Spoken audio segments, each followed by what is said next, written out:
உண்மையா சொல்லணும்னு வச்சுக்கோங்களேன், என்னை எப்படி தெரியுமா வச்சிருக்காங்க, இந்த காட்சி பொருள் இருக்கும் பாத்தீங்களா, அந்த மாதிரி என்ன வச்சிருந்தாங்க. என்னை இறக்குவாங்களா இல்லையா, கடைசியில எனக்கு வாய்ப்பு கிடைக்குமா கிடைக்காதா.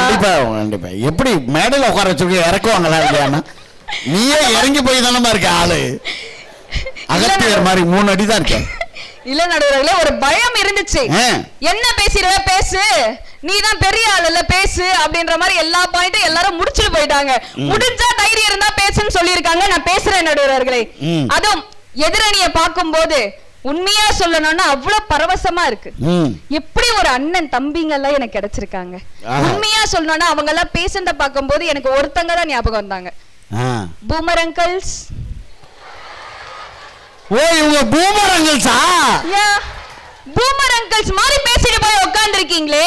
இன்னைக்கு என்ன ஒரு தினம், ஆசிரியர்கள் தினம். ஆசிரியர்கள் எப்படியாப்பட்ட ஒரு நல்ல தாய் தந்தைக்கு ஈடானவங்க. அவங்க முன்னாடி உட்கார்ந்து நம்ம பேசுறோம். இல்ல, அவங்க டிவியை நினைச்சு சொல்றாங்கம்மா, நீங்க குழம்பாதீங்க. இன்னைக்கு ஆசிரியர் தினமா ஒரு பிள்ளை கேக்குது, ரெக்கார்டிங்காக சொல்றாங்க ஆசிரியர் தினம். சுதந்திர தினத்தை அன்னைக்கே பட்டிமன்றம் நடத்துவாங்க, 2-3 நாளைக்கு முன்னாடி தான் நடத்துவாங்க. அப்படியேப்பட்ட இந்த ஆசிரியர் தினங்கள்ல உண்மையா நான் பாராட்டணும்னு நினைக்கிறேன் நடுவர்களே. ஏன் அப்படின்னா, இந்த மேடையில நாங்க எல்லாருமே வந்து நிக்கிறதுக்கு மூல காரணமாக இருந்தவர்கள் அவரவர்களுடைய ஆசிரியர்கள் தான் அப்படின்னு சொல்லிட்டு அந்த ஆசிரியர்களுக்கு ஒரு நன்றிகளையும் வணக்கங்களையும் கூறிக்கொண்டு, நடுவர்களே எப்படி எவ்வளவு அழகா இருக்காங்க, எவ்வளவு அறிவா இருக்காங்க, எங்களெல்லாம் விட இன்னும் நல்லாவே பேசுவாங்க, மேக்கப் போடாம எவ்வளவு அழகா இருக்காங்க சொல்லுங்க. ஆமா, அடுத்த காலேஜ் பொண்ணுங்க எல்லாம் சிரிச்சாதாங்க அழகு.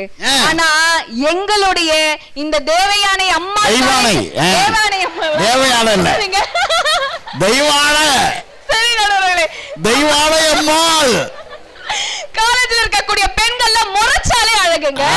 அப்படி அழகா உட்கார்ந்துட்டு இருக்க மாணவர்கள் முன்னாடி போய் பேசக்கூடாது. 22 பேர் கை தட்டி இருக்காங்க உனக்கு.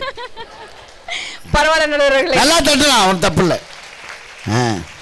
என்ன சொன்னாங்க, அந்த காலத்துல எங்க அம்மா அனுபவிச்சாங்க, எங்க அக்கா அனுபவிச்சாங்க, எல்லாமே சொல்லிட்டாங்க. சவால்கள் அதிகமாக அனுபவிச்சது நீங்க தானே சொல்லிருக்கீங்க. நான் கேக்குறேங்க, எங்களுக்கு எல்லாம் சவாலே இல்லன்னு சொல்றீங்களா? இல்லம்மா, அப்படி சொல்ல, சவால்கள் அவங்க அதிகமா அனுபவிச்சாங்களா, நீங்க அனுபவிச்சாங்க கேட்டோம். அப்பெல்லாம் எதை வச்சு ஒரு பொண்ணுக்கும் ஒரு பையனுக்கும் கல்யாணம் பண்ணுவாங்க? ஜாதக பொருத்தத்தை பார்த்து தானே பண்ணுவாங்க. இன்னைக்கெல்லாம் போனையும் மாத்தி கல்யாணம் பண்றாங்க. எவ்வளவு பெரிய சவால். மாத்தினா ஒரு கல்யாணம் நடக்காது. நீ வேணா வாங்கி கொடுத்து பாரு, ஒரே ஒரு கல்யாணம் நடக்காது, நிச்சயதார்த்தத்துல நின்றோம். அப்படியும் மாத்தி இன்னைக்கு எல்லாம் கல்யாணம் போயிட்டு இருக்க நடுவர்களே. அவ்வளவு பெரிய சவாலை இன்னைக்கு நாங்க எதிர்கொண்டுட்டு இருக்கோம். இதுக்கும் மேல சொல்லணும்னு வச்சுக்கோங்களேன், என்னங்க அந்த காலத்துல செலவு இருந்துச்சு? குங்குமமும் மஞ்சளும் பூசிக்கிறதுக்கு அதிகபட்சம் 5 ரூபாய் செலவாயிருக்குமா? இன்னைக்கு நாங்கெல்லாம் காவியா சொன்ன மாதிரி மெனிக்கூர், பெடிக்கூர், லிப்டிக், ஐலைன், ஹமையி, இந்த மாதிரி எவ்வளவு திங்ஸ் வாங்குறோம் தெரியுமா? எவ்வளவு கஷ்டப்படணும். என்னைய மாதிரி இருமா, பான்ஸ் பவுடர் போட்டு போயிட்டே இருக்கலாம். இவ்வளவு ஏங்க இன்னைக்கு இருக்கிற காலகட்டத்துல பொண்ணுக்கு வரதட்சணையா நகையை கேக்குறாங்க. அந்த நகையை போட்ட உடனே என்ன பண்றாங்க, கொண்டு போய் அடக்கடையில வச்சிடுறாங்க. உடனே அந்த நகை காணாம போயிடுது. ஆனா உண்மையா சொல்லனா, என் புருஷன் எல்லாம் தங்கங்க, என்னுடைய ஒரு நகையை கூட அடகு வைக்க மாட்டாரு. அப்படியா? சத்தியமா தங்கங்க. என் புருஷனுக்காக கையை தட்டுங்களேன். ஆமாமா, எல்லாத்தையும் வித்துட்டாரு. அவங்க புள்ள எல்லாத்தையும் வித்துட்டாரா? நல்ல வேலை ஒன்ன வச்சிருக்காப்லையா? இவ்வளவு ஏன் நடுவர்களே, ஆன்லைன்ல நாங்கெல்லாம் புக் பண்ணி சாப்பிடுறோமா? இந்த காலத்து பெண்கள் எந்த சவாலும் இல்லாம புக் பண்ணி சாப்பிடுறீங்களேன்னு கேட்டாங்கல்ல. உண்மைதாங்க. கல்யாணத்துக்கு அப்புறம் புக் பண்ணி சாப்பிடுறதை விட மிகப்பெரிய கொடுமை என்ன தெரியுமா? என்னது? எங்க மாமியார் போன் பண்ணி என்னம்மா சமைச்ச, அந்த பொய் சொல்ல முடியாம தவிச்சு ஒரு பொய்ய சொன்னா, எங்க என் புள்ள கிட்ட போனை கொடு. இப்ப என் புருஷனை நான் ஹேண்டில் பண்ணும். ஹேண்டில் எப்படி ஹேண்டில் பண்ணும்? எதையாச்சும் சொன்ன குன்றுவேன். அப்ப எதையாச்சும் சொன்னா கொன்றுவேன் அப்படிங்கறத அவங்க கோபத்துல சொல்றாங்க. இப்ப நான் உங்களுக்கு தமிழ் எக்ஸ்பிளைன் பண்றேன். அந்த மாதிரி எவ்வளவு பெரிய சித்திரவதையெல்லாம் இன்னைக்கு நாங்க அனுபவிச்சுட்டு இருக்கோங்க. எங்க ஒரு நிம்மதிக்காகவும் சாப்பிட முடியல. எங்க ஊர்ல அன்னைக்கு ஒரு அம்மா சொல்லிச்சு, இட்லி போட்டேன் என் மாமியாருக்கு பிடிக்கல, தோசை போட்டேன் பிடிக்கல, சப்பாத்தி போட்டேன் பிடிக்கல, 2 நாள் பட்னி போட்டேன், இப்போ ஓகே இருந்துச்சு. எது போட்டாலும் போடு. உண்மைதான் நடுவர்களே. என்னதான் இருந்தாலும் அன்னைக்குல மாமியார் மருமகள் சண்டை வந்துச்சுன்னா அவங்க 2 பேர்ல யாரோட ஒருத்தர மண்டையனா உடைஞ்சிரும். ஆனா இன்னைக்கெல்லாம் என் புருஷன் கிட்ட சண்டை போடவே பயமா இருக்கு. ஏன்?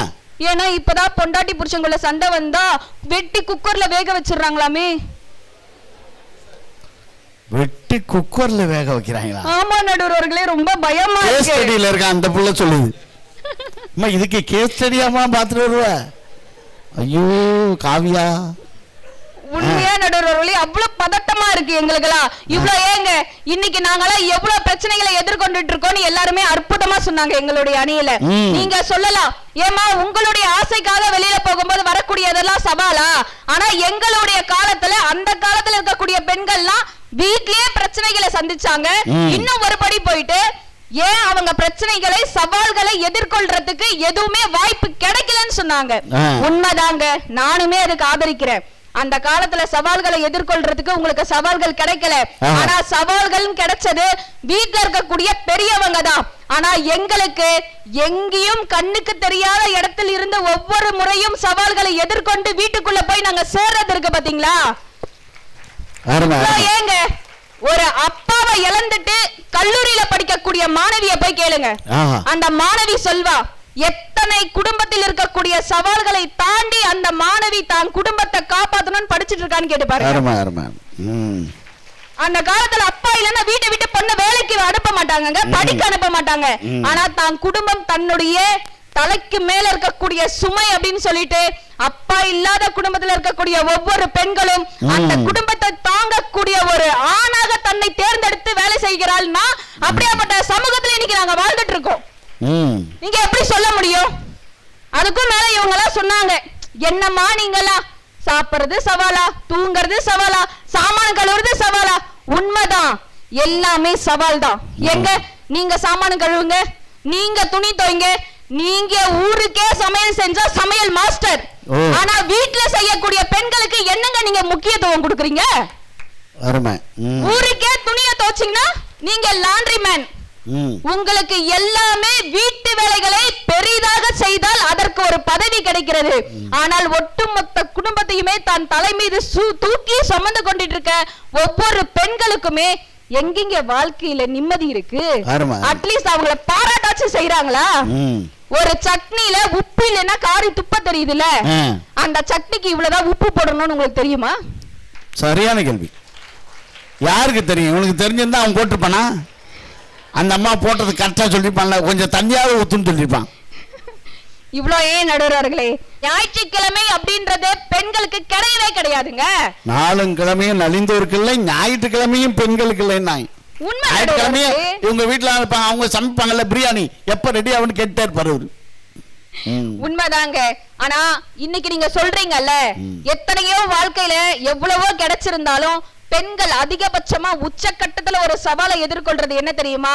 தன்னுடைய கணவனை இழந்துட்ட ஒரு மனைவி கிட்ட போய் கேட்டு பாருங்க. தான் சம்பாதிச்சு கூலி வேலைக்கு போயிருப்பா, தான் சம்பாதிச்ச காசை கொண்டு போய் தான் பொண்ணுக்கோ பையனுக்கோ நல்லது பண்ணணும் அப்படின்னா கூட அவங்க வீட்டுல இருக்கக்கூடிய பெரியவங்க தன்னுடைய புருஷனுடைய மூத்தாருக்கிட்டயோ தான் புருஷனுடைய தம்பி கிட்டயோ, எப்பா என் பொண்ணுக்கு நல்லதை செய்யணும், என் பிள்ளைக்கு ஒரு நல்லதை பண்ணணும், வந்து முன்னாடி நின்னு பண்ணுங்கப்பான்னு அவங்க சம்பாதிச்ச காசை கொண்டு போய் அவங்க கிட்ட கொடுத்து அவங்கள முன்னிலைப்படுத்தி தான் அவங்க ஒரு சவாலை எதிர்கொண்டு பண்ணணுங்க. யாரும் சொல்லாத ஒரு ஏரியா. என்னங்க எதிர்பார்க்கறீங்க நீங்க? சவால்கள் அப்படின்றது அவரவர்களுடைய கண்ணோட்டத்தின் படி வித்தியாசங்கள் மாறும். வீட்டுல இருக்கக்கூடிய பெண்களுக்கு எப்படி தெரியுமா தோணும்? வேலைக்கு போனா எவ்வளவு நிம்மதியா இருக்கும், அந்த பொண்ணு மாதிரி நம்மளும் தினமும் காலையில எல்லாத்தையும் செஞ்சுட்டு வேலைக்கு போலால சந்தோஷமான அந்த பொண்ணுக்கு தோணும். இதுவே வேலைக்கு போற பெண்ணுக்கு என்ன தெரியுமா தோணும்? அந்த பொண்ணு மாதிரி வீட்டுல நிம்மதியா நம்மளும் 3 வேளை சாப்பிட்டு இருந்தா எவ்வளவு சந்தோஷமா இருக்கும் அப்படின்னு தோணும்.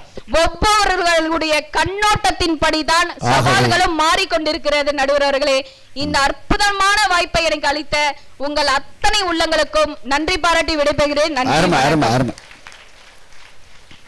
சூப்பர், நல்லா பேசுனீங்க. 2 நிமிஷம் ஒரு தீர்ப்பு சொல்லுவீங்க, எல்லாம் ஒண்ணுமன்னா போயிடும். ரொம்ப அழகா பேசின சுகன்யாவுக்கு ஒரு பெரிய கைத்தட்டு கொடுத்து பாருங்க. அவங்க சொன்ன ஒரு முக்கியமான வேலிடான ஒரு விஷயம், கணவரை இழந்துட்டாங்கன்னு வச்சுங்களேன், அவங்களே சம்பாரிச்சிருந்தா கூட, காசு வச்சுருந்தா கூட, அவங்களுடைய சொந்த உறவுகள்கிட்ட போய் நின்று இந்த பிள்ளைகளுடைய திருமணத்தையோ இல்லை ஒரு வைபவம் எந்த விழாவாக இருந்தாலும் முன்னாடி நின்று நடத்துறதுக்கு அந்த சொந்தக்காரங்களை அழைப்பது இருக்குல்ல, அது உண்மையாகவே ரொம்ப மனக்குமுறலான விஷயம். அதுக்கு ஒரு பெரிய கைத்தட்டு கொடுத்து நீங்கள் பாராட்டலாம்.